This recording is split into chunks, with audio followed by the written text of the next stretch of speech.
Hello friends, welcome to my channel Biology with Agam Singh. Today we are going to study a cell organelle that is nucleus. हम nucleus के बारे में, उसकी properties के बारे में, उसके स्ट्रक्चर के बारे में, उसका रोल जो होता है सेल के अंदर, उस सभी पॉइंट्स के ऊपर डिस्कस करेंगे इस वीडियो के अंदर. So without wasting time let's start with the topic. So basically we just have to know what is nucleus. So nucleus क्या है? एक ऐसा सेल ऑर्गेनेली है, एक ऐसा कंट्रोल सेंटर है सेल का, जिससे सारी मेटाबॉलिक एक्टिविटीज, जितनी भी एक्टिविटीज होती है सेल के अंदर की, वो सारी की सारी उसके द्वारा कंट्रोल होती है. दूसरी चीज कि उसके अंदर जो जेनेटिक मटेरियल होता है सेल का, वो प्रेजेंट होता है. जो डीएनए और आरएनए होते हैं, जो हेरिडिटी मटेरियल होते हैं, वो न्यूक्लियस के अंदर ही प्रेजेंट होते हैं, जो कि एक जनरेशन से दूसरी जनरेशन जाते हैं, वो न्यूक्लियस के अंदर ही प्रेजेंट होते हैं. So now firstly make the structure of nucleus and then understand what the things are in it. So let's start.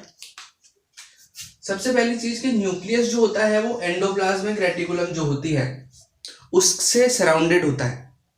So nucleus, एक बात यहाँ अगर स्ट्रक्चर की बात करें तो न्यूक्लियस डबल मेम्ब्रेन स्ट्रक्चर होता है. मीन्स दैट इसमें डबल मेम्ब्रेन्स होती है. ठीक है. साथ ही एक होता है न्यूक्लियोलस. इसको स्फेरिकल शेप में ही बनाएंगे तो ज्यादा अच्छा रहेगा. सो पहले मैं आपको एक चीज क्लियर कर दूं कि हम जो न्यूक्लियस पढ़ने वाले हैं वो इंटरफेज में पढ़ने वाले हैं. सेल साइकिल के अंदर जो इंटरफेज आता है उसके अंदर पढ़ने वाले हैं, जिसमें सेल डिवीजन नहीं होता है, जिसमें मतलब सेल डिवीजन के न्यूक्लियर डिवीजन नहीं होता है. सो उसमें क्या होता है, ये जो न्यूक्लियस होता है वो स्टेबल कंडीशन में रहता है, इसलिए हम इंटरफेज में न्यूक्लियस को पढ़ेंगे. अगर वैसा देखा जाए तो न्यूक्लियस क्या है? न्यूक्लियस के अंदर जैसे अगर हम छोटा सा स्ट्रक्चर बनाते हैं कि एक न्यूक्लियस है, तो न्यूक्लियस के अंदर क्रोमोसोम्स प्रेजेंट होंगे, क्रोमोसोम के अंदर डीएनए प्रेजेंट होंगे. मतलब ये फुली फॉर्म्ड न्यूक्लियस है. लेकिन हम इसके बारे में बात नहीं करेंगे. हम बात करेंगे एक स्टेबल न्यूक्लियस की, जो कि डिवाइड नहीं कर रहा है. एक ये न्यूक्लियस है, इसका पहली बात तो ये डबल मेम्ब्रेन होता है. ठीक है. ये डबल मेम्ब्रेन फॉर्म किया हुआ न्यूक्लियस होता है. ये है न्यूक्लियोलस.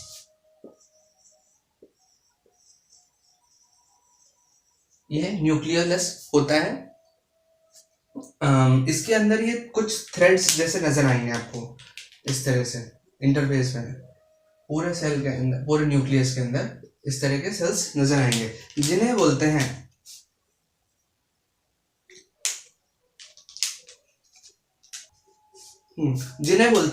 क्रोमेटिड्स.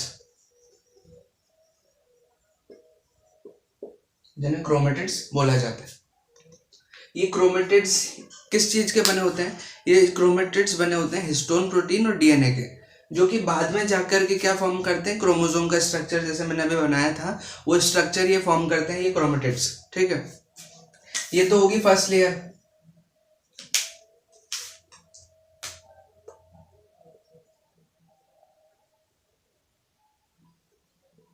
फर्स्ट लेयर होगी. ठीक है. ये होगी सेकेंड लेयर.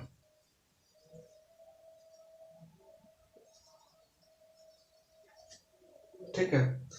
और न्यूक्लियस के अंदर इस तरह के कुछ पोर्स, जैसे यहाँ पे हमने बना दिया है, ये एंडोप्लाज्मिक रेटिकुलम है जो कि न्यूक्लियस को सराउंड किए हुए है. ये एंडोप्लाज्मिक रेटिकुलम हमने यहाँ बना दी. ये तो हो गई ईआर और ये हो गया ईआर, मतलब एंडोप्लाज्मिक रेटिकुलम. और ये है साइटोसोल सेल का. ये हो गया साइटोसोल. ठीक है. मतलब जहाँ पे साइटोप्लाज्म वगैरह सब कुछ, ये पूरा सेल है. इसके अंदर ये न्यूक्लियस है जिसके चारों तरफ एंडोप्लाज्मिक रेटिकुलम है, जिसके ऊपर राइबोसोम्स भी हैं.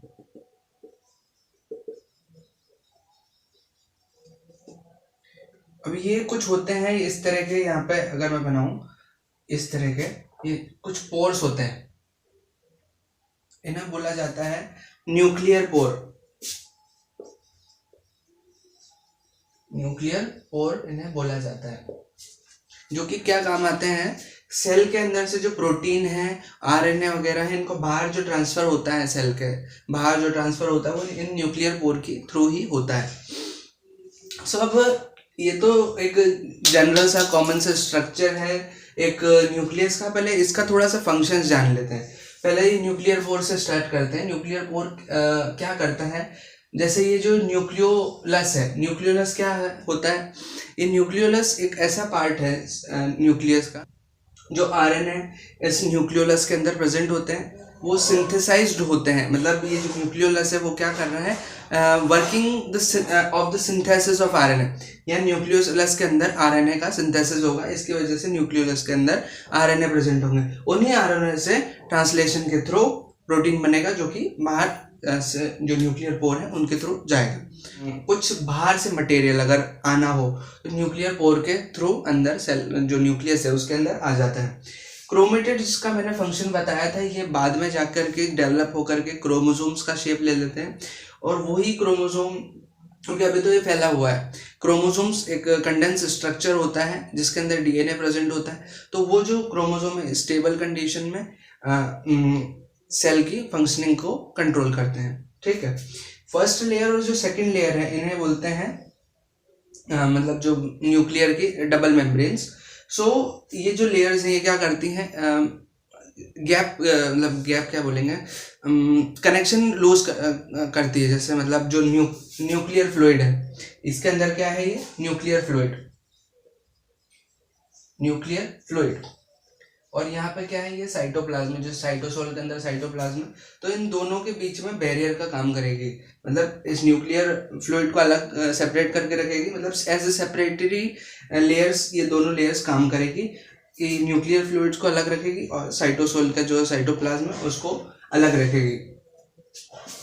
अब जैसे ये इसके अंदर आरएनए प्रेजेंट है, इसके अंदर प्रोटीन सिंथेसिस हो रहा है, न्यूक्लियर पोर है, जनरल सा सिंपल सा स्ट्रक्चर होता है न्यूक्लियस का, और इससे ज़्यादा कुछ ऐसा खास नहीं है। Interface and the nuclear division.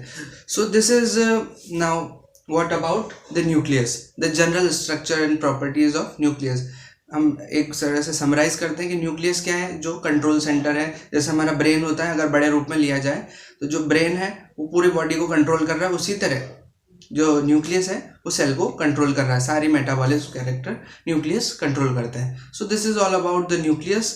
अगर आपको ये वीडियो किसी तरह हेल्पफुल लगा हो तो प्लीज़ इसे लाइक कीजिए और शेयर कीजिए अपने दोस्तों के साथ, और सब्सक्राइब कर लीजिए चैनल को for more interesting videos such like that. And if you have any doubt, then ask in the comment box. I will definitely reply on them.